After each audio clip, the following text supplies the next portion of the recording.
Ladies and gentlemen, I am known as Mr. Vicious. Rimoe.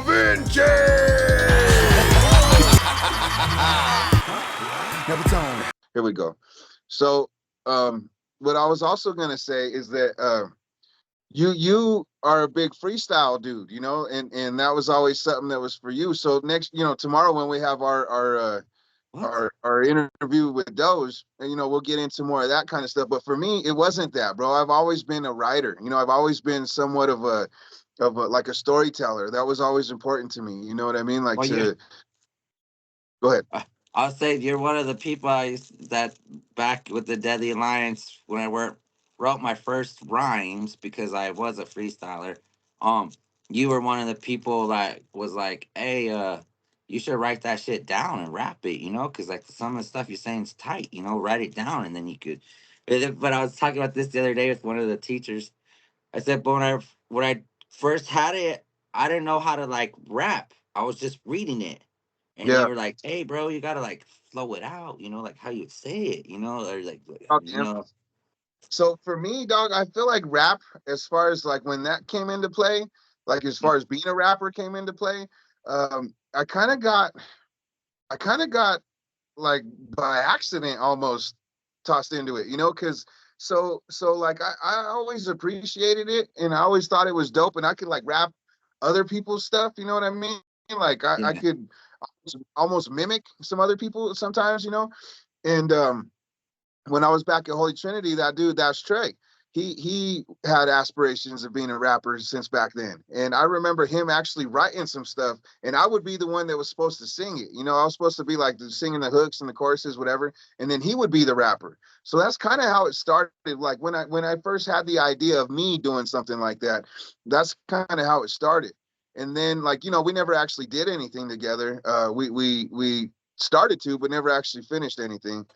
So from there, I just decided that I would start writing, you know, and I wrote a few things. Like the first song I ever wrote, I was 12 years old, you know, and I remember Mike coming to the crib and he was trying to rap it. And it was funny, bro, because, Mike wasn't much of the rapper, you know, back in the day or whatever. So um, I actually had a recording of him trying to rap this verse that I wrote a long time ago. But, you know, Skrilla, like I said, is the one that put me on. And there was this label, there was a big Denver label back in the day, a big Chicano Denver label. It was called Unforgotten Records. And Unforgotten, oh shit, I remember them. remember Unforgotten? So They were Unforgotten, pretty big, huh? They had a well, lot of people. that's what I was just gonna say. Like they kind of got a little too big. And they had to branch off, and they created two other sister labels. They created Sick and Twisted Entertainment, which was kind of where like that's where Rebel, you remember Rebel, that's where he kind of came from and all those kind of things. And then there was Dog City. So Dog City is the one that my cousin owns, and I've actually got it tatted. I had it tatted when I was Hey, 16. right now, watch. I googled your name out of curiosity, but I mean it's hard to see. But it says your record label is Dog City Music on your bio right here on the internet. Yep. Well, that's what I have it all out, like on my Spotify and all that. That's the label I have it out under. I've been on Dog City since I was 16. And when I was about, I want to say when I was about 14 is when I first, 13 or 14 is when I first learned about it and discovered it. Like my cousin had a hat in his car. And this is around that time when I first started smoking weed and stuff. And I saw this hat and I was like, what's that about? And he's like, that's my record label. And I was like, what? And like, you know, he kind of explained it to me. And like, that's when I learned about, you know, what Unforgotten was, what Sick and Twisted was, what all this other stuff was. So I was like, shoot, I want to be down. And there was only one artist on Dog City. Excuse me. His name was Deja Vu. Now he goes by Richie Rich. He might even have changed it again since then. In fact, I think he's got more stuff out as Richie Rich than anything. And I think he might only put out this one album called Releasing Heat, but as Deja Vu. And I was selling this CD in high school. You know what I mean? I was selling a few of them actually, some of the Sick and Twisted ones too. I would go to school, bro, and I had a few different CDs and people would buy them. You know what I mean? Because it was dope. It was dope music. But like Wait, wait, that's wait, wait, wait. Yes, kids. CDs are these things that we used to listen to music on back in the 90s. it ain't a thing no more apparently. But yeah, so I Hey, was remember the Discman? I need the empty skip so it can fit in my pocket. Right? Exactly. Um, but that's kind of what made me realize that it was attainable, like for me. You know what I mean? Like I had people that I was connected with that were doing things. So I'm like, I'm this kid. I'm 14. You know what I mean? Like, and I'm like, damn, it's that possible. And I remember Skrilla being in the studio and he was recording this song. I don't even know if it ever came out, but they had a song, him and Vu, that was called Midwest Desperados. And Skrilla was trying to rap his verse in the studio. I don't remember what studio it was at. It wasn't Rob Dogs. It was somewhere else. But we went to this studio and Skrilla was having a heck of a time, bro, trying to do it, trying to get his verse down. Skrilla was never really the rapper, you know, but he did rap. So I remember watching him and like he was Hey, struggling, but I could do it. Skrilla's uh, us I say Skrilla, he don't need to rap because that fool eats, breathes, and lives, looks hip hop. Yeah, that dude, like I said, you know, Skrilla's like one of my older brothers, you know what I mean? And he really put me on game and stuff. You know, we really don't talk anymore these days, to be honest with you, but he put me on game. So I give a lot of credit to Skrilla as far as like a lot of that stuff goes. But But I say that when you brought up the hat, that's how I always remember Skrilla is because like he always has a friend. For those of you who don't know, he makes his own clothes, so he always had. He said, "I never wear the same shirt twice. Every day is a brand new shirt that he printed and made." yeah, that sound like all right. Hey, But crazy dog. Yeah, that sound like Skrilla. So Skrilla not only did he put me on point or like put me on game as far as hip hop goes, but that dude put me in my first however many studios. That fool put me, you know, in all kinds of different situations like that. And when he started, like he provided, like you said, the clothing. And you know how they always talk about the four elements of hip hop, you know, DJing, graffiti, breakdancing, and MCing. I always felt like there's a fifth element as well, and that's the gear, the clothes. And I always felt like that yeah, was a big part of hip hop culture. You know what I'm saying? And Skrilla was somebody that provided that fifth element, if you ask me. You know what I mean? For a lot of local dudes here, Skrilla put on I don't know how many different record labels with you know their clothing and stuff because he would hook up with them and do different things.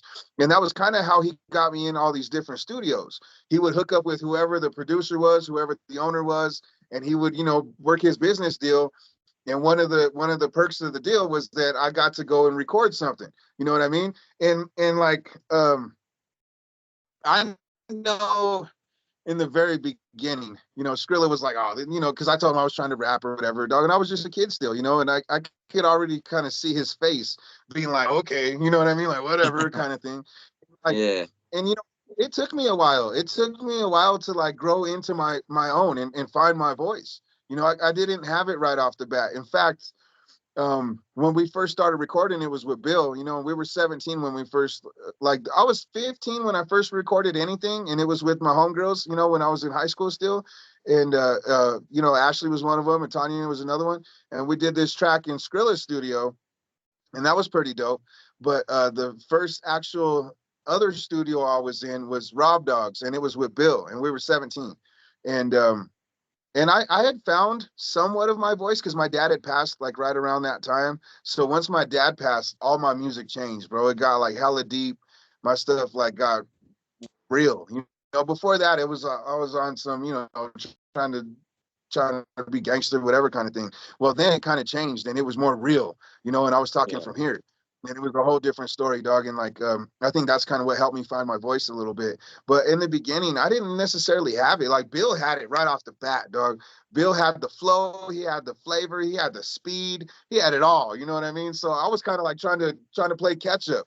And it was funny yeah, because Bill saw me doing what I was doing, and like he got inspired and decided that he wanted to rap. And then once he started rapping, he went like way up here, and I'm like, whoa, now I gotta catch up. You know what I mean? So Bill kind of like pushed me a little bit, you know, to try to be better and have you know, like my lyricism. I think, like I said, I was always a writer. So my lyricism was already there. I just needed to find the voice, you know what I mean? And like it took a while. It took a while for me to figure that part out. But I remember doing raps in school, bro. Like in high school, I was part of the newsletter there, and I would do interviews on the newsletter, and I would do different articles about untapped talent, and I would interview different people in the school that were also involved in different record labels or doing different things. And like I've just always been interested in stuff like that. So it kind of led me into all these other paths, like kind of what we're doing now still. But when I was 17, like I said, we first started recording, and like I kind of found that voice a little bit. And as time progressed on, like I just kept it moving. I kept it moving. Bill got discouraged because things weren't going as quickly as he would have liked it to go. And he ended up deciding to build his own studio, with graduation money. And he built this cool little studio in his crib, but he didn't really know how to engineer or how to do any of that kind of stuff. So he couldn't really get it working. So he got discouraged again, and Bill was like, "Fuck it, I'm joining the Marines." And he went and he joined the Marines. And I was kind of left here like, wait a minute, what about what we're doing? Like, what? I couldn't even believe it. Uh, I was like, uh, happy about it, dog. You know what? But at the same time, it kind of lit another fire under me to where, all right, well, I guess I'll just do it, just me then. You know what I mean? And I'll just show everybody what I got. And again, like I think Skrilla was trying to appease me in the beginning, but I think that he thought that Bill was the one with the talent. So when Bill bounced, I was trying to prove myself, bro. You know what I mean? To Skrilla, to myself, to everybody. You know what I mean? That I got it too. You know what I mean? It may be yeah, different. yeah, I may not have the same kind of speed or whatever kind of stuff, because Bill got that ridiculous chopper style speed. I don't necessarily have that. That's not, I have speed, but I could only kind of go in spurts. Bill could sustain speed, and that was a whole different story. Like, a whole different story. So like I was trying to prove myself. So when Bill bounced, I started doing some solo stuff, and like um it wasn't too long after that I started was meeting it other people. when was the Deadly Alliance? Was that before Bill bounced or after he came back? So it's kind of a funny story because Bill's name, when he first started rapping, he wanted his name to be Dead Ally. And I thought that was like a cool name, but I didn't feel like it fit him really. And I remember telling him, I'm like, bro, like that sounds cool and all, but I'm like, I don't really feel like you're dead ally. I feel like more like we're a deadly alliance. You know what I mean? And I was like, I feel like that's kind of what we are collectively. I said, I think your name, like Be Real from Cypress Hill. I'm like, I think you be ill. Like his name's Bill. You know what I mean? I'm like, Yeah, just put a hyphen or a space in between the B and the ill. And I'm like, you be ill, dog, because he was ill. And yeah, like he yeah, loved it. yeah. He loved it, and then he kept it ever since. But that Deadly Alliance always stuck with me. I always thought that was a dope name. So when he left and went to the Marines, you know, um, it wasn't too long after that when I hooked up with Jeremiah. And then like hooking up with Jeremiah, I ended up hooking up with Swifty. Like we went to parties in Goat Hill, and I remember that's when I first met Swift, and like we was kind of in like a freestyle circle, and I was kind of spitting things, and I was never much of a freestyler, but I could get away with it every now and then. And that was kind of what happened that day is I just kind of was doing a little something, and Swift just so happened to be there, and he was doing a little something, and we just kind of clicked. And he got my number, and he hit me up, and he was like, hey man, we should try to make some music one of these days. And I was like, shoot, I'm with it. So next thing you know, we hooked up, and then Jeremiah was down to do stuff, and then next thing you know, we got this whole crew. That's when I met you shortly after, Itty Bitty, and like we became the Deadly Alliance. And that, like I said, that name always stuck with me. So I knew already like what the group would be. I already knew that that's what it would be. And we were kind of like Wu-Tang, where there was like 9 of us or That's however, you know what awesome. I mean? And I was everybody just had thinking their own. that in my head. I was literally just thinking that shit. Like we were kind of like Wu Tang, cause I mean, cause for those who don't know, also like for what I took from the Deadly Alliance, every one of us was deadly in their own way. Like they had their own different rap styles. Ashes to Swifty, like like Eric, his brother, Unique. I still bump Unique's music all the time. You Miss know, out. yeah, rest in peace, Unique. And then there was me saying like off the wall shit, but everybody was like deadly in their own thing. So then when we came together and we made these songs, it was just like the sickest shit like because it just brought it's like kind of like how Bones, they come together and they bring different things to it, and keyed together. So I felt like, yeah, that was a kind of a honorable name because that we were truly like a deadly alliance. Like, Exactly. Like, bro, there are certain things in life where I feel like it just kind of the stars align almost. You know what I mean? Like, even when it comes to my name, we haven't really talked about my name at all. But like, oh, I had like six different names before I actually found, who I am today, Remo Vinci. Like, well, I was, that should be the next question. yeah. Let's go ahead and get into it. So I Yeah. had So, names. Big Rich was one of them. The Minister Prime was one of them. I went by Venom for a little bit. Richie Hoffa. That's what I first started recording as, was Richie Hoffa. And in fact, there's some songs that we did on some drunken style stuff with Bill, and he actually refers to me as Richie Hoffa. You know what I mean? Like, that's how he met me and whatever. So like, that's kind of where I started. And it wasn't until I was about like 18 or so, and I was at Skrilla's house, and here he goes wanting some attention again, this boy. But like, I've always been a fan of acronyms. I've always liked acronyms for some reason. They always kind of stuck out to me. And Remo Vinci, I came up with these two different sides. Like, I'm a Gemini. Like, I have two different sides to me as it is. So come on, buddy, go over here, okay, lay down.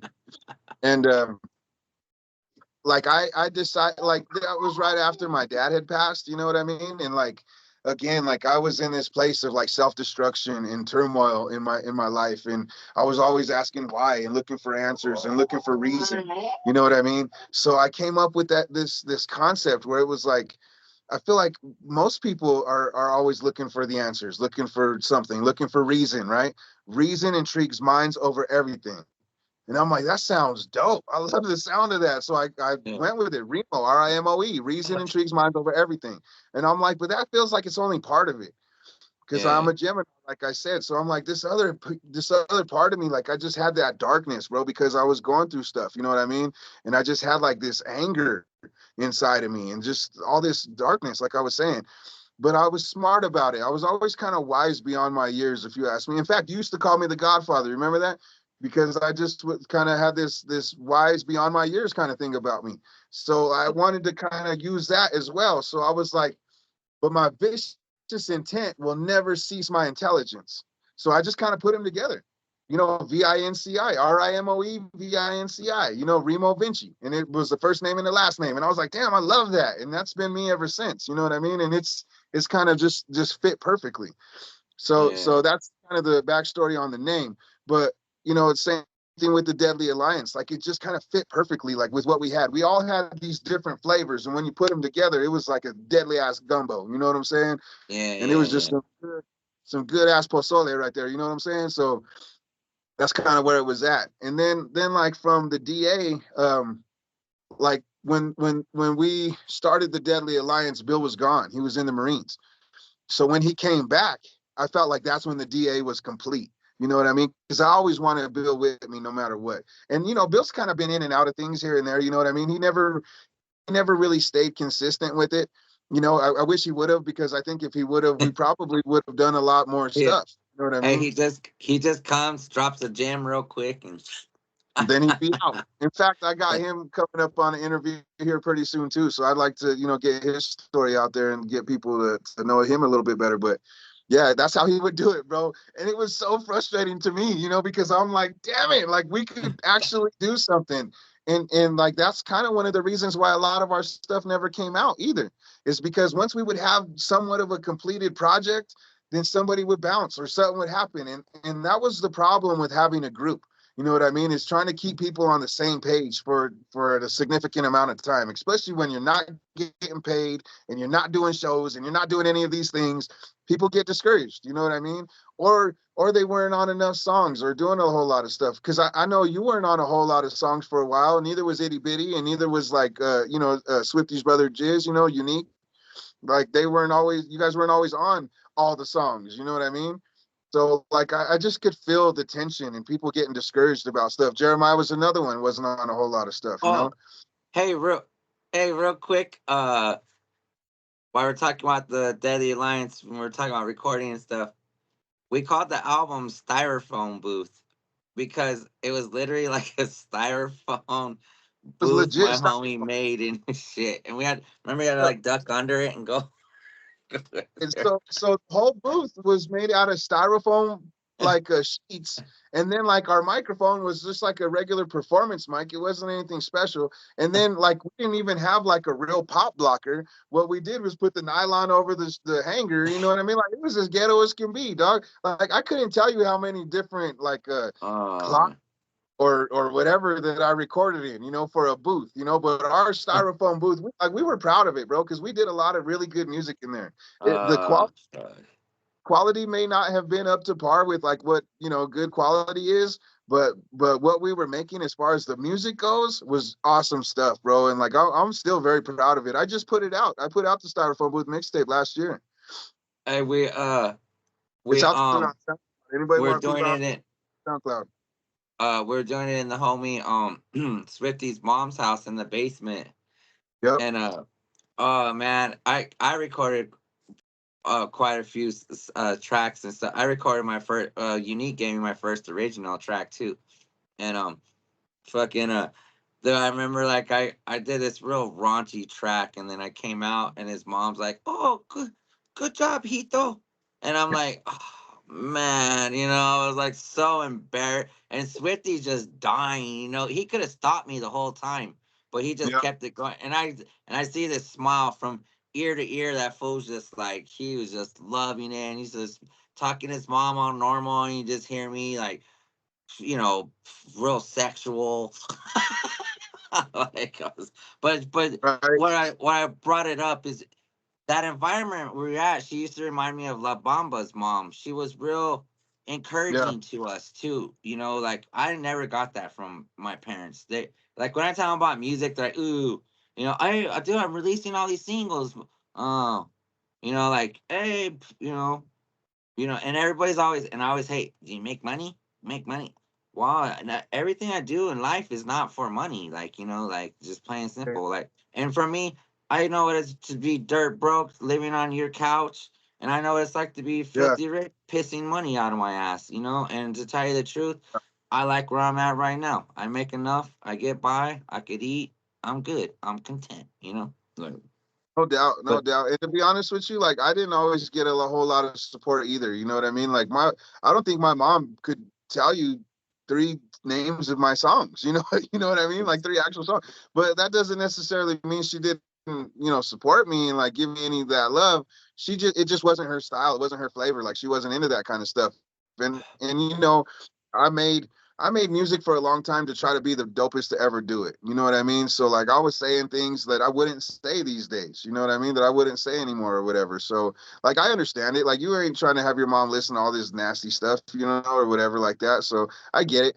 But like I did honestly feel like once I found my voice, like I had something special. You know what I mean? I felt like I don't even know, dog. I don't even know, to be honest with you, what I had the understanding of, but I just felt like I could be one of the best to ever do it from Denver. You know what I'm saying? And that was kind of my one of my objectives for a long time, bro, for a very long time. I wanted to be somebody that was like when I was dead and gone, they would say, "Damn, that dude could have done something. He really could have been big or something like that." You know what I mean? Like, and I was okay with that. Just that, like not necessarily making it big or any of those kind of things. I just wanted to be known as somebody that could have done it, that could have made it big. You know what I mean? And like I was okay with that. And to be honest with you, maybe that mind state is also kind of what kept me where I was at and not doing anything more than that because I didn't have the aspirations for that. You know what I mean? And yeah. and like sometimes I regret some of that, but at the same time, like if it wasn't for that, I wouldn't be where I'm at either. You know what I mean? And like I've literally lived out most of my dreams. You know what I mean? Like I always had dreams of being a father, being a parent. Like I'm a dad. I have incredible kids these days. I always had dreams of making music and stuff like that. I got to do that. One dream that I always had was to like sing the national anthem for some kind of like a wrestling show or something. Cause bro, I'm a huge wrestling fan. You know what I mean? So every WrestleMania growing up, you would see different artists and different singers that would sing the national anthem before the show. Actually, for WWE or WWF stuff, they would sing America the Beautiful. But, you know, like boxing matches or even the Super Bowl or whatever, they sing the national anthem. I always wanted to do that, bro. That was always something that was on my bucket list kind of thing. And I got the opportunity to do that a couple years ago for a Primo's show. Our homeboy Joey T that owns Primo's, he hit me up because I kind of put it out there. You know, I kind of just kind of put it out there with him a few, however many months before. But he reached out to me and he's like, "Hey, we got this show coming up. You know, would you like to do the national anthem?" And I was like, mind blown, dog, because that was like a dream come true. So I got to do it, and it was amazing, bro, and I loved it. And like, you know, there's a video of it. I don't know if the video is out there or not, but if it's not, I'm gonna have to put it out there that you can see it for yourself. But the mic wasn't on at first. You know what I'm saying? And Uh, there's weird things that have happened like that for me. Like my very first show, my very first rap concert, it was Swifty and I together. And I would like to get Swifty's interview too, because he always brings this up. He always reminds me of it, of when we were on our way to the venue to do our very first show. It was him and I together. We were at this red light right there on Alameda and Feds, where you get, oh no, on Sixth Avenue. You know where you get off on Sixth and you get on the Feds right oh, there. We were at that stoplight, and it was at night, obviously, and we saw two shooting stars go across the sky, bro, at the same time. Both of him and I just so happened to look up, and we both saw it, and we were like, "What?" Like, bro, I believe in signs. You know what I'm saying? I'm somebody that believes in all that kind of stuff, and like for us to be on our way to our very first show. Not just his first show, not just my first show, but both of those and our first show together, like all of that at the same time. And then for us to see these freaking, you know, these shooting stars, bro, it just felt like it was something awesome. You know what I mean? But yeah, yeah, yeah. I forgot what I was. Oh, so that night there was some funny stuff that happened too. There was another dude that was on one of our tracks that did the chorus on one of our tracks, and when we were up there, dude drops the mic. And he went, oh, he kind of made this face, and Swifty and I were like, oh no, like it's gonna ruin the show. But he picked it up and we finished it, and it was all cool. But like stuff Uh, like that happens, bro, for some reason. I don't know why. It's like weird stuff like that will happen, you know. There was another show I did, and I'm sure you remember. It was when I opened up for Carolyn Rodriguez, when they started playing a different beat in the beginning. They played the wrong beat, and I just kind of went with it. You know what I mean? Like a good MC or a good, you know, MC is actually a master of ceremonies.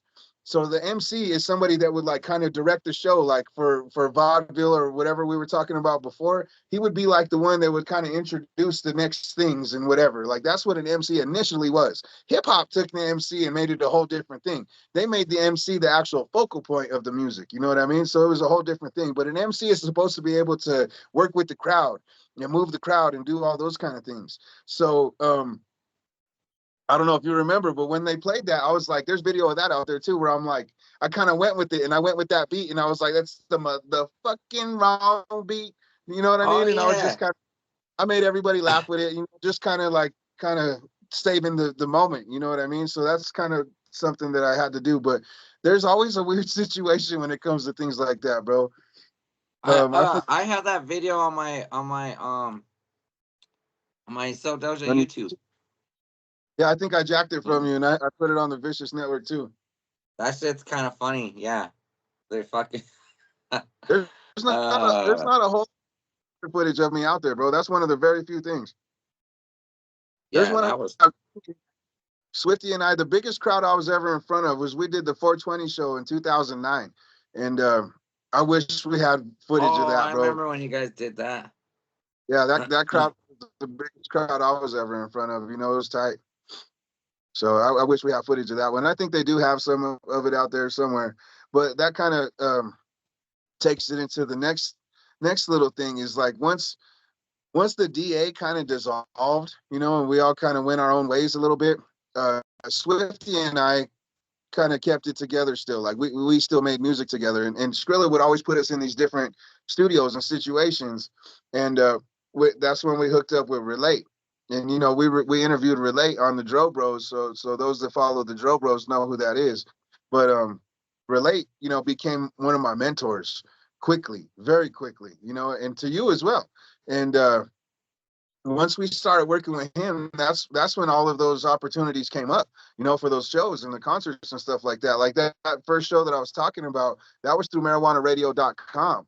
And it was a can of weed festival. Oh, and the can of weens, huh? It was our first can of weed. We actually did three. I think we did 3 or 4 can of weens, and that was the very first one. And it was just awesome, bro. Like, so much cool stuff. Relate and Skrilla both, man. If it wasn't for those two dudes, I don't think I would have done half of the things that I've gotten to do.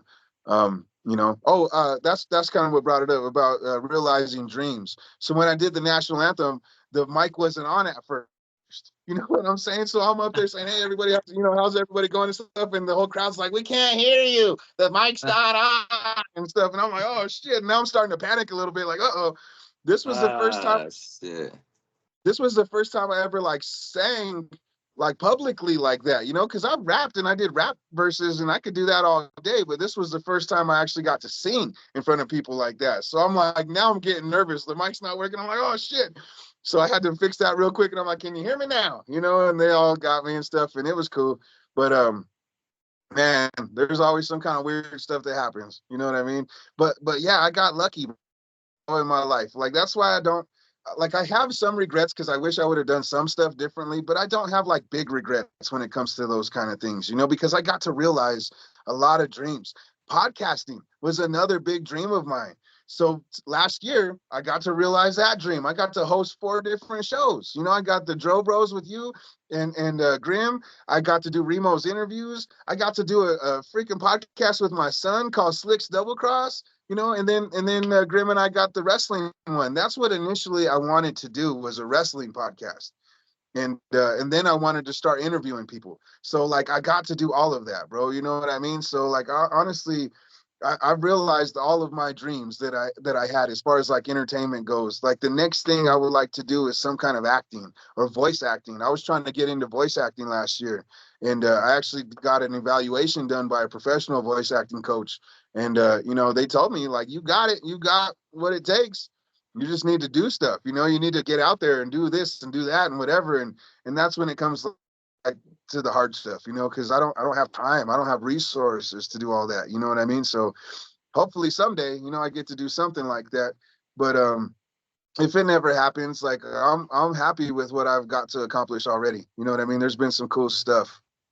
I've gotten to Yeah. make That, music, bro. I got my music out there finally, and like music never came out. Like there was little things, like for those that remember MySpace, I had music on MySpace for a little bit and stuff like that. But as far as like being out on a wider scale for actual people to really listen to it and bump it and stuff, like I didn't really have that until the last few years, and I attribute most of that kind of stuff to my homeboy Norm. You haven't met this dude yet or anything, but my homeboy Norm Marsh, bro, kind of revitalized and rejuvenated my career as far as music goes. Because I was kind of like semi-retired for a while. You know what I mean? For quite some time, I didn't really make a whole lot of music, and if I did, it was just for me at home. You know what I mean? Little things I did with my kids or for my girl or whatever stuff like that. I didn't really do a whole lot. yeah. So when I met Norm, because again, like I said in the beginning, like I always wanted to be one of the dopest to ever do it out of Denver. And like I met a lot of people from Denver throughout my career and stuff. And I heard a lot of different people. And like I I heard a lot of dope stuff. I heard a lot of dope artists, but to be completely honest with you, like I didn't necessarily feel like there was too many people that were on my level. You know what I mean? As far as like the passion goes, and as far as like a lot of the other stuff goes, I really felt like I had something a little different, a little something more special, and and then like I said, I walked away and I stepped away from it for years, and when I met Norm, I was like, oh snap. Like, not only did I meet somebody that I felt like was on that level, but I felt like he took everything that I was trying to do and that I was doing, and he took it to this next evolution of it. You know what I mean? And like, honestly don't really think that there are too many people that are on that dude's level. Like that dude is on some whole other stuff. You know what I mean? And he's incredible. Like I'm his biggest fan easily. You know what I mean? I'm your biggest fan. I'm Swifty's biggest fan. I'm Relate's biggest fan. Like I love all y'all. You know what I'm saying? So like I appreciate that a lot. I appreciate everybody's flavor and what they bring to the table. And this dude, the way he was doing stuff just made me feel like that's where I needed to be. You know what I mean? And like I needed to do something with him. And once I did, bro, like we didn't look back. Like we kept doing stuff. But I feel like I'm jumping ahead a little bit. Like I kind of want to go back a little bit more to when the DA kind of fell apart. Swifty and I kept it moving with Relate, but you came up with Drunken Styles, and you had this whole different concept on the table. And I felt like I was kind of living in three different worlds at the same time. You know what I mean? Because I was doing stuff with Relate in the circle and the lab and all that. And then I was trying to do my own Dog City stuff. And then I was trying to help you with Drunken Styles. You know what I mean? So I felt like I was kind of living three different lives at the same time. And bro, I honestly feel like that's where I was at my peak. That's where I felt like I was in my prime at, because I was writing music all the time and I was always recording something. Like on your first two or three Drunken tapes, on the first one especially, I'm on almost every single track. You know what I mean? On the second Well, one, I'm probably on like half of them, and on the third one, I well, think that I'm only on like one or something. But like that's what it was about. but the problem was like I mean, and I'll get into it some more tomorrow. But we never had places to record. You know what I Yeah, mean? And then when we finally got access in our hands to record ourselves, that's when me and you just like you said, that those drunken tape. Dude, I'm gonna remaster those and I'm gonna switch them up and release them out. I mean, lyrics are gonna stay the same, but the yeah, tweak the beats so we don't get copyrighted so bad. But that, I think that was some of the sickest, illest stuff we done. Like, like, and they were just mixtapes. But like you said, me and you, we had access, and nobody taught us nothing. Like I remember, I remember I was explaining to Isaiah like, um, I said, I remember when I just learned how to record on the microphone on the computer and make videos. So we thought we were yeah, cool as fuck making yeah, freestyle videos. And we are doing all kinds of crazy shit in the background. Jeremiah's Vash is tearing it up, and then I remember I bought a microphone and the monitors and I was like, well, how do I hook this up? How do I do this? How do I do that? And it was yeah. the homie Relate that was like, hey bro, this is what you do, this is what and then yeah, and then when me and you started kind of brainstorming and everybody started we all started kind of getting in there. Oh, let me try, let me do that, let me, Yeah. and then and we were just like so happy that we could finally record something on our own in our own terms, our own Right. environment, and our and now we all And have bro, our like own home studios. You know what I mean? exactly. And to be honest with you, if it wasn't for that time frame, bro, like I don't even think I would be anywhere near where I'm at as far as my own music artistry today. You know what I'm saying? Like that whole time, like you when I was doing stuff with Relate, like it was like I was the young dude on their little label. Like I wasn't even necessarily on the label, but I was affiliated. I always tell people I was on three labels at the same time because I technically kind of was. You know what I mean? But like they were all different phases of life almost at the same exact time. Like with the circle and with Relate and the lab and all that, I was like the baby of the whole crew, you know what I mean? So I was like, I got lucky to be on whatever I was on and stuff. Then it was like the things I was trying to do myself, as far as Dog City goes, because at this point, Vu's long gone. He hasn't messed with Dog City for years. And I was the sole artist on it, you know what I mean? And then we got Rebel. Rebel was supposed to be Dog City for a while, and that kind of fizzled out a little bit, whatever. But that was kind of where that was at. And then you provided me this whole other thing to where we could really get creative.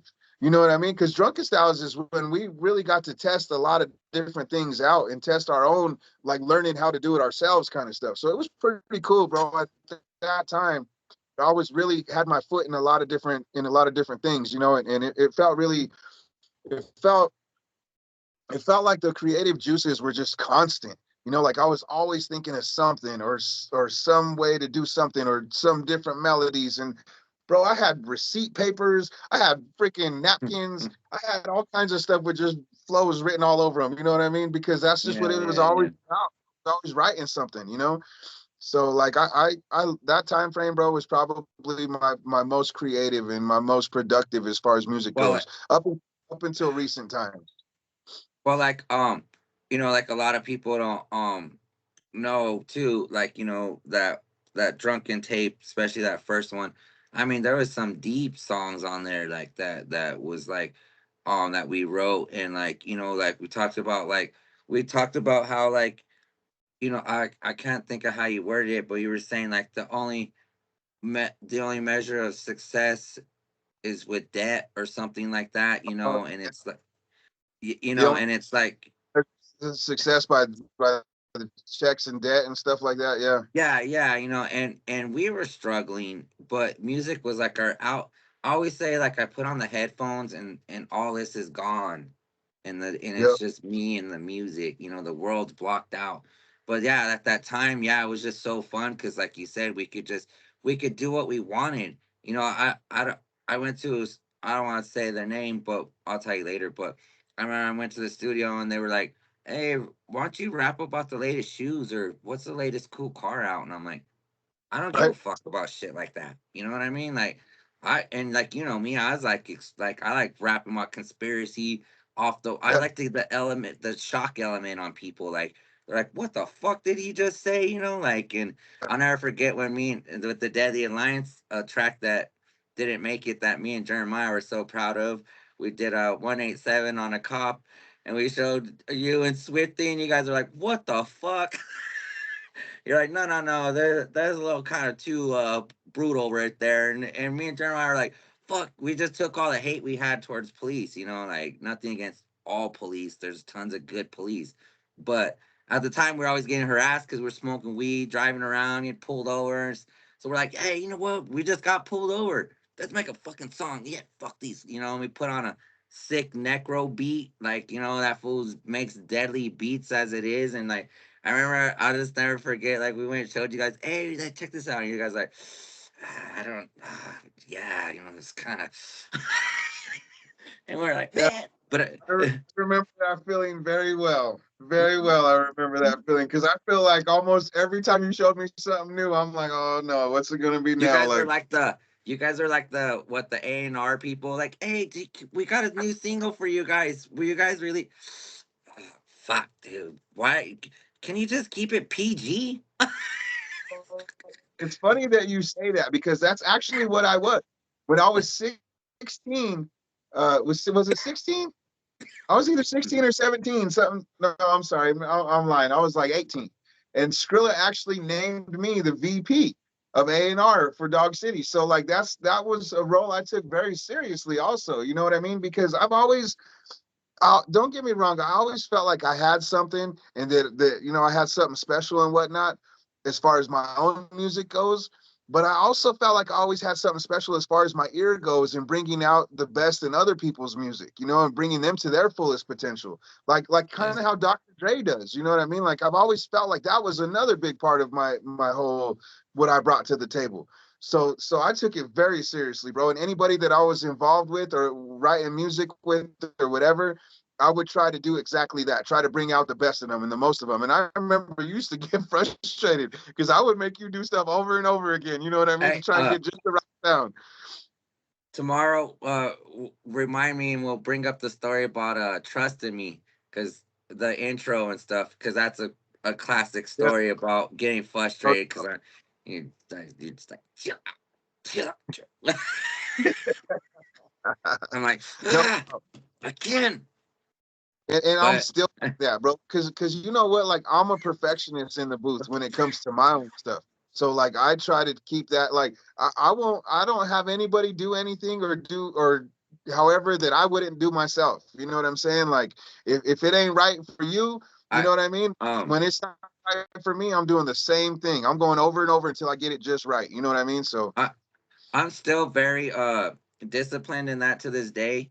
I'll knock it out. I'll get it all correct, and then I'll just delete it, and then I'll make myself do it like 3 or 4 times correctly how I want it, word for word, exactly. And I just look at because I remember I watched this old studio footage of Bone Thugs and Harmony when they recorded East 1999, yeah, and they said that each of them were taking like a half an hour just to spit a verse in there because they just wanted it so sick and yeah, bad at. And I remember at the time thinking like, damn, half an hour. I was spitting the verse out in 5 minutes, And then, but I- that's another thing. Like we weren't necessarily afforded those kind of luxuries. I mean, those dudes they had time and money behind them. You know what I mean? Like they could do that yeah, kind of stuff. we didn't necessarily have that kind of stuff. So like it was important for me to get it right the very first time. Like, and I took Well, pride in that, bro. You know what I mean? Like trying to be a one hitter quitter, like a one take but you, dude. You know, but like with you, you were going to like, I remember like you telling me different stories. I was like, damn dog, I recorded at this studio. Should have seen it. It had this and that. But like, you know, like I don't know how Skrill was paying or work, but you were like on the clock with studio time. You know what I mean? Like when I exactly. got to record with Curtis, I had literally all night till the morning. Yeah, So you're talking like 10, 12 hours of whatever, you know, and then like then when no we doubt. got the own shit, you know, basically what drunken styles was we was drinking all night and we'd freestyle or write stuff down, so it was drunken style, you know. But yeah, it was like different because I remember like I've been to a few spots like where I was paying, and you know, it's like, all right, you got 3 hours or you got 2 hours, and it's like, yeah, that was when I'd have it memorized and ready, so where I'd hit it like that, you know what I mean? But like now I have my own shit, so it's like, oh fuck, I ain't doing nothing tonight. Fuck, you know, I do like this latest verse I did. I only did one verse, but man, it was so deadly. I put so much of my history into it. I was just like, oh, dude, this is tight. But I did it over and over, you know, and I'm just like, but I feel like me and you, like, we've done things so much. We're like perfectionists. You know what I mean? Like, we're like, we're, we don't just rap. We're on like mastery levels. You know what I mean? Like, we've been doing it for what 20 I don't 20 years or something like but I mean we're it's always time to grow from but years.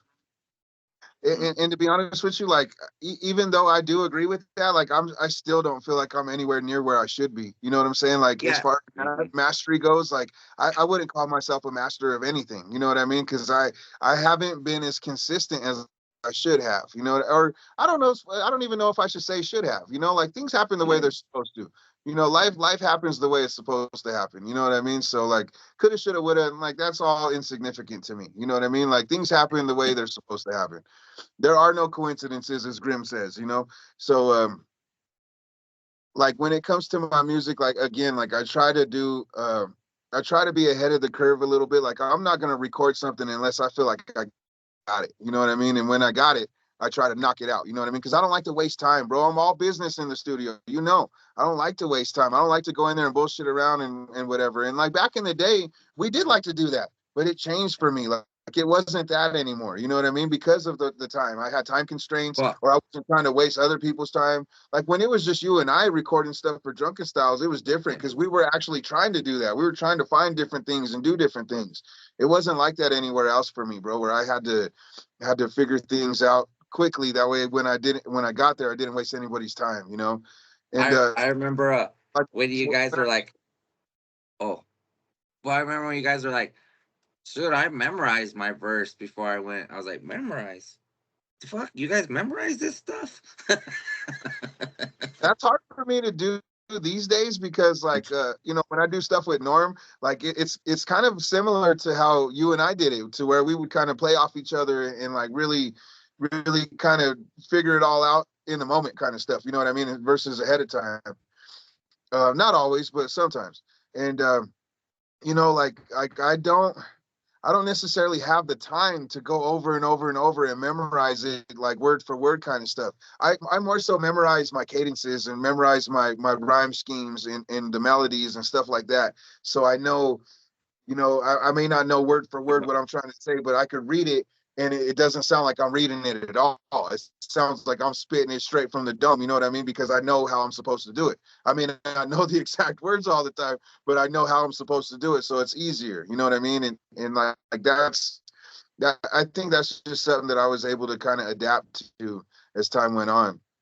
And like I was trying to say a second ago, like working with Norm now feels honestly very similar to how we did drunken style stuff in the beginning, you know, because you know we have all the time in the world, kind of, you know what I mean, like we you know, at his studio, you know, like don't get me wrong, we have families and all this other responsibilities and priorities too, so it's not like we just have all the time in the world, but we could go there as often as we need to, you know what I mean, like Yeah, it's yeah, yeah. always, we may not have all the time in the world to do it that day or whatnot, but we could always come right back, and it's accessible. It's not like we have to schedule studio time and pay all this money and whatever. It ain't like that. Like now we could be like, hey man, I'll be there every Thursday and we'll just do this. You know what I mean? And it's just a whole different deal there. So that dude, man, like I said a minute ago, like I attribute a lot of what I'm where I'm at today and what I'm doing these days to him. Like he really revitalized my musical career, and if it wasn't for him, I don't even know if I would have stuff out there right now, to be honest with you. You know, I always kind of wanted to put my stuff out. Like my Invincible album was done for 12 years before I actually put it out. You know what I'm saying? So at least in its entirety, there were some songs that were on like I said, MySpace and other things before. But bro, it took a long time for me to put it all out, like in a whole album, and I'm proud that I finally did. But I don't know if I would have ever done that if it wasn't for hooking up with Norm, to be honest with you. And I got another one I'm sitting on right now that's dope. It's called Things to Do in Denver When You're Dope. And I got a lot of people on that one, bro. Some really good heads from Denver. This It's gonna be something tight. So be on the lookout for that. That's gonna come out this year. I promise you that. I already got most of it done. I'm just trying to do some little in between things. So, so nowadays, um, like me personally, I like recording here at home in my own studio. Hmm. But do you like being someone that's like recorded in like bigger studios? Because I had never been one for that really. Like, yeah, Yeah, no, I I, think I've recorded what do you in. like better? Well, I think each has their perks, obviously. And I've recorded in like, gosh, probably like, a good 20 different studios, you know what I mean? And different people's, and they range from quality as well. Like I remember one dude, I'm not going to mention no names because I'm trying to put nobody on blast, but there was these dudes that were pretty well respected, in the game and locally or whatever. And I went to this dude's apartment, bro, and he had two TV trays stacked on top of each other. And the one on top had the microphone in between two pillows, and that was the booth. And like, bro, I Eee. laid down one of the sickest verses I ever laid down there. You know what I'm saying? My Ashes was with me, him and homeboy Ryan, rest in peace, Ryan Rollins. They were with me, and they saw me tear it up, and it was like some kind of bootsy situation. You know what I mean? But to be honest with you, it kind of depends on what I'm making, what the song Yes. is. If it's something that's like super super personal to me or whatever, I would like to do my engineering myself in my own studio, like the studio behind me right here.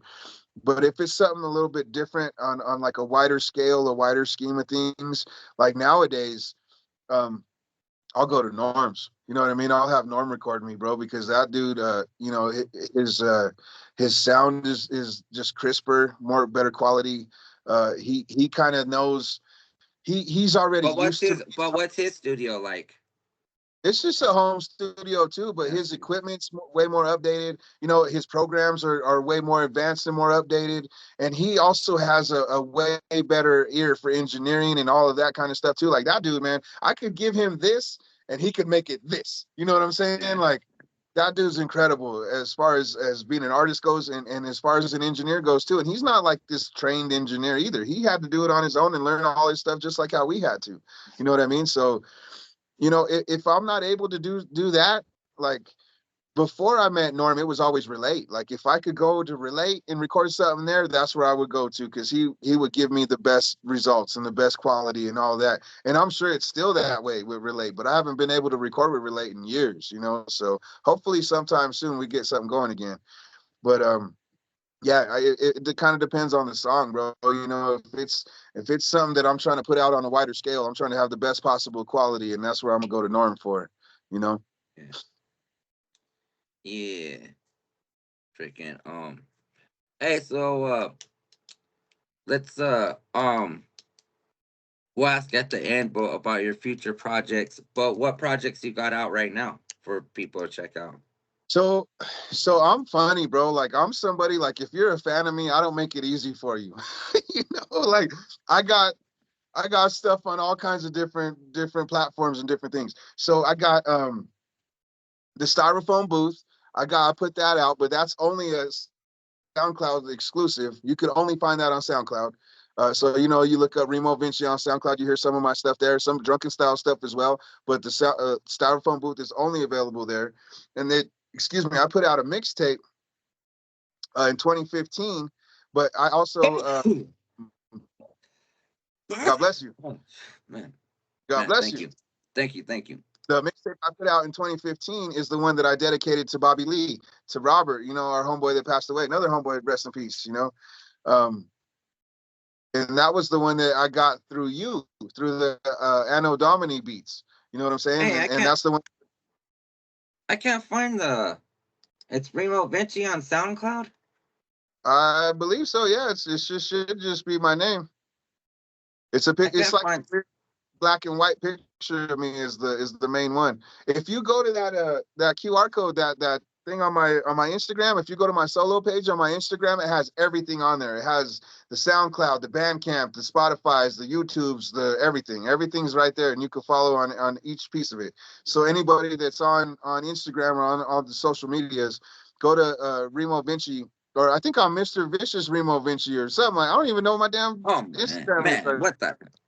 It gets confusing. That's one of the things I can't relate is social media. So I haven't looked at it, you know what I mean, in a while now. So I don't remember what it is. But if you go there, that's uh that's available to you. In fact, I could put the little thing on the link here. We'll put it on the video, the little solo thing on the link, so you could actually go to it and you could see all those things. But so the styrofoam booth is only on SoundCloud, and then my that mixtape I put out for Bobby Lee is only available on Bandcamp. And that's only because all the proceeds that I ever get from any of the sales on that one go straight to his family. Hey, so I mean that's kind of off subject. Maybe we'll talk about it later. But I'm kind of curious about that Bandcamp website.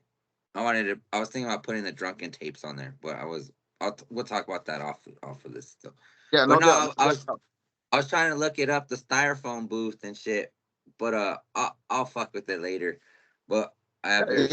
It should be right there. It should be pretty easy to access right there. If you go to my Instagram, like I said, that little solo thing, that solo page on there that has all of my stuff on there. So, it's pretty readily available. And I also have where's it at?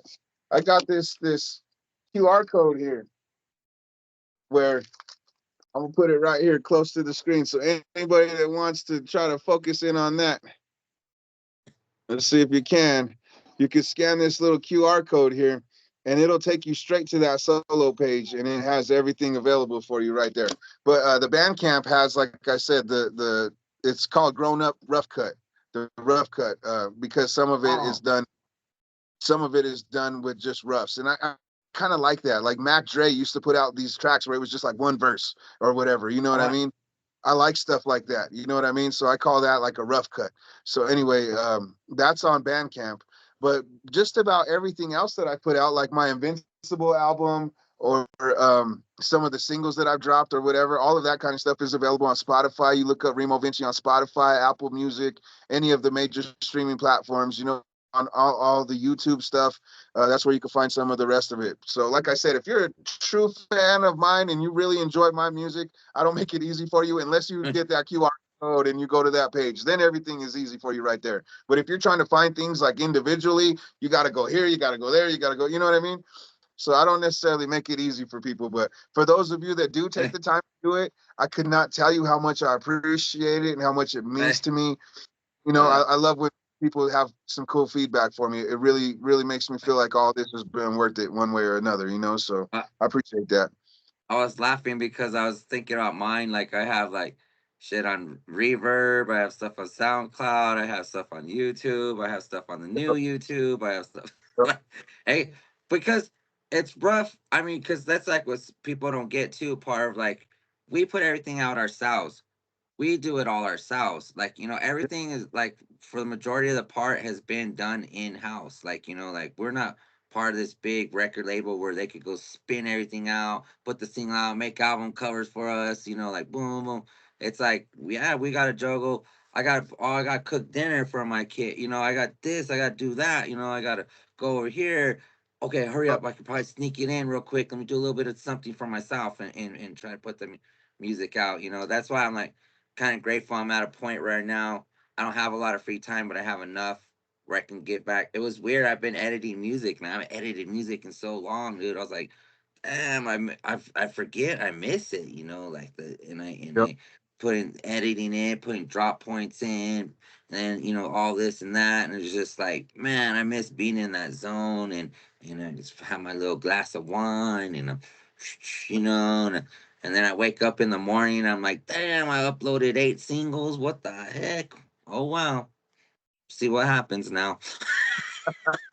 I love that, bro. And aside from just my music that I've put out, you know what I mean? I've also, like I said, been working with Norm a lot, and he's put out like 3 albums in the past year or two, and I'm on every single one of those. You know what I mean? So peep those out too. You know, if you want to hear some other stuff from me, go ahead and look up my homeboy Norm Marsh, or The Martian. That dude is incredible. You know what I'm saying? And you'll also find him on Spotify's and YouTube's and all that kind of stuff as well. He's part of Eighth Element here, you know, which is another pretty big label here in Denver. So, you know, like I have things everywhere, you know. Yeah, But it's what was it's your kind wrap of up hard. question?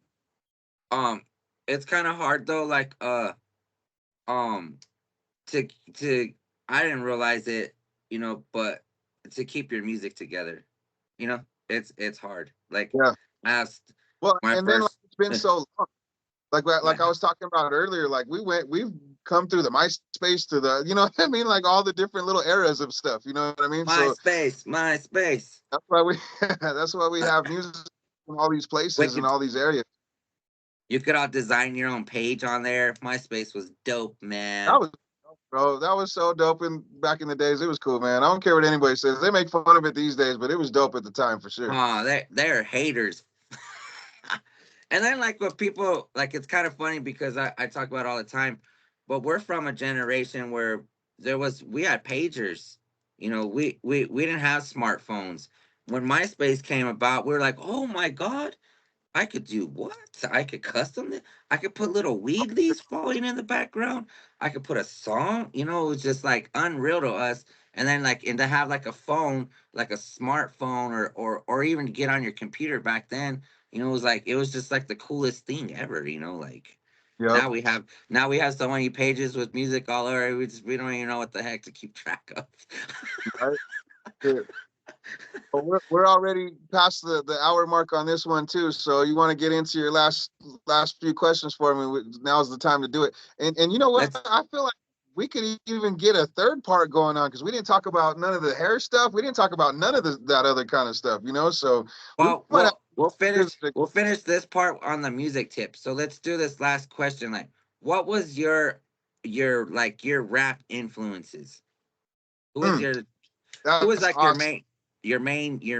main squeeze? Not just kidding. My But you know what I mean. man. No, I love that. That's a great question. And for those of you that follow the Dro Bros, like I brought it up on there, like my top four uh, rap artists has always kind of stayed the same since I was 12. You know what I mean? Maybe a little bit older, but Tech Nine, Mac Dre, SPM, and Tupac. Those four are my top four as far as who inspires me the most and who I've pulled the most inspiration from in my own musical career. So those dudes for sure. But like in the beginning, bro, like I was a big Master P dude when No Limit was on point when they were handling stuff. Um, I was a big Exhibit dude for a while. I like the Strong Arm Steady from Exhibit. That whole group he had with Mitchy Slick and those cats. Like I'm just a hip hop dude, bro. So I pull inspiration from everywhere and everything, but mainly 90s, 2000s, maybe early 2010s. But anything past that, I'm like, like I don't really mess with it, bro. It's not the same for me. You know what I mean? Like I can't listen to a lot of rap these days because it's just different for me now, bro. Like I have a different appreciation for music now, and like a lot of it's all drug music or bullshit music, bro. And like I have a hard time with that kind of stuff, So like again, like I'm trying to walk with the Lord these days, bro. So like I have a hard time listening to some of that stuff now. Even some of my old stuff, like I have a hard time listening to some of my old stuff because that's just not where I'm at anymore. You know what I mean? So it's a little bit different, like my inspirations have changed throughout the time as far as like what I actually listen to. But as far as my own musical, artistry goes, I think those four dudes have been the dudes that have been most inspirational for me. And it's kind of funny. Well, not Tupac, but they haven't released all this stuff. But you never know. I kind of got hope that now that they got new owners of Death Row, maybe Yeah. something get released. But it's kind of funny. I mean, SPM just dropped a song like I think it was like last week. You know what I mean? Like they're still dropping stuff. You know what I mean? But it's Hmm. like more. It's more like us now. You know, like independent, Yeah, underground. You know what I mean? Not so mainstream anymore. Like Tech 9 still dropping stuff. You know what I mean? But fuck, what what they like, and I'll get more into it tomorrow with the Tech 9 about with me. But it's cool to see he's like an artist that I we literally watched like like come up. You know what I mean? And he's yeah, like so big nowadays. It's just like it's amazing. It's really cool to me to like you see someone like him. And yeah. then when we met him, he's cool as like most down to earth person, like real humble dude. You know? Yeah, he definitely did it in big time us, and that was cool. I appreciate that. But I think it's important for me to just say this one thing before we kind of get off of that.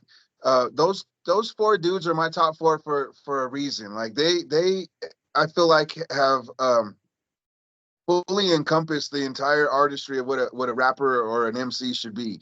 They have music that can make you cry. They have music that can make you ride on some shit. They have music that can make you move and dance. They have the whole spectrum.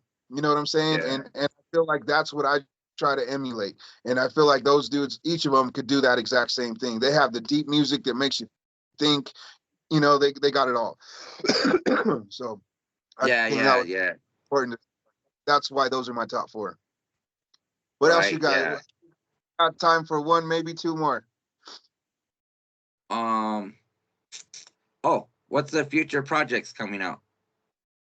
So I was saying a little earlier, I got this one that I've been sitting on for a little bit. This Things to Do in Denver album. I'm a big movie guy, especially like hood movies, mafia, mob stuff, whatever. So there's this movie that came out in like '94 in Denver called Things to Do in Denver When You're Dead. Andy Garcia. There's all kinds of stars in it, whatever. But I always thought that name was dope. Things to Do in Denver When You're Dead. So I had this concept in my mind, things to do in Denver when you're dope. You know what I mean? And have all these people from Denver included in it. So that's kind of what I got coming out here soon. Excuse me. That's what I got coming out here soon, within the next few months, and that's kind of all I got on the back burner right now. That's all I got coming out soon because, life has kind of thrown curveballs. This whole past couple years and this last year especially. So like I haven't really made a whole lot of music, and if it wasn't for something that like I'm doing for that album, maybe it's something that I'm doing for Norm and his albums. You know what I mean? Because that's kind of where I'm at. It's not necessarily about making music for me anymore. Like I love making music and I'll always make music, but like it's more about this kind of stuff. It's more about the podcast. It's more about like all of those other kind of things. You know what I mean? That's where my creative I juices are these days. So I feel like, and not just me and you, but because like I said, Ashes has been talking about getting on and doing stuff too. But I feel uh, like we've always had a voice, but where you it's a time has come to use it in a different way too, exactly. which is through this, you know what I mean? Or like say like someone calls you and needs help, or you just talk. Listen to a lot of people, like people have problems every day, and it's like but yeah, it's like I feel like we still have that voice and that message and we can still do it, but now it's more like a personal level where I'm gonna talk to you like as a person, and I'm not just Yeah. trying to be like this like cool rapper, and you know what I mean, and just trying to spit out some shit, but now it's like, Yeah. hey, no, let's get in depth and have a conversation, you know. I'm all about inspiration these days, bro. Inspiration and motivation, like whatever inspires me and motivates me, I want to try to share that, and people that have inspirational stories, kind of like what you're trying to do too, like I want to put that kind of stuff out there, like that's important to me now, so that's kind of where I'm at these days, bro. If it's not about faith or about some kind of inspirational, moving forward, progressive type thing, then I'm trying to stay away from it. I'm not trying to go backwards. I'm not trying to do any of the stuff that I was already doing. I'm trying to keep it moving, keep getting better every day. That's what I'm about. So Yeah, yeah, exactly. Yeah, exactly, man, exactly. I, So is there I don't know. anything I think that's a good stopping point right there, my brother. You want to try and maybe pick it up on a part three another time, and we could get into some of that other stuff. Yeah, because I actually wrote down some of those questions. I actually on part 3 I want to get into still back to the Deadly Alliance, but keep in mind to like basically when you went out of high school, where were you living? What were you doing? Well, like, the the Yeah. other part of you know what I mean? Because that, yeah, because Oh, there's kind of a lot. I mean, and who knows? These might turn into a series because there's a lot for us to say. There's a lot to talk about, and I mean, we really just scratched the surface on, and like, like yeah, I haven't been interviewed, in quite some time. So I appreciate you wanting to do this with me and stuff. So this is cool. I appreciate you. I appreciate all you out there listening. This has been a cool 2-part episode of my story, and I appreciate anybody that took the time to peep it out. So until next time, this is Remo Vinci signing off, and my boy Doja. Peace. so Doja, we out.